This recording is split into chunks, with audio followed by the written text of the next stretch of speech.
Welcome back. I'm sure that you have gained a lot of interest through the study of the foundational aspects of intellectual property law. As I mentioned, this particular module covered intellectual property law as a primer.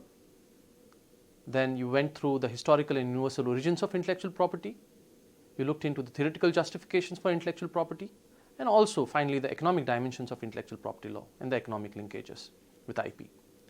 Now, I'm sure that the first module on the primer of intellectual property law has allowed you to understand the conceptual distinction between various kinds of intellectual property law.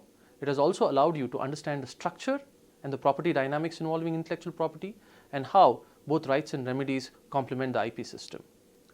In the second module on the universal origins of intellectual property, I'm sure you have definitely looked into a greater detail as to the historical developments of intellectual property law in different comparative jurisdictions and also the developments in India.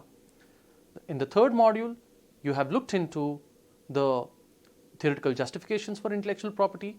Here you have looked into theories propounded by Locke, Hegel, Marx, and also various other theorists who have sought to justify or critique private property. And in this perspective of the application or criticism of these theories to property law, we have looked into intellectual property as a kind of an object. And there you have understood that some theories could justify, but some theories might be able to actually be in some way difficult to be applied in case of intellectual property.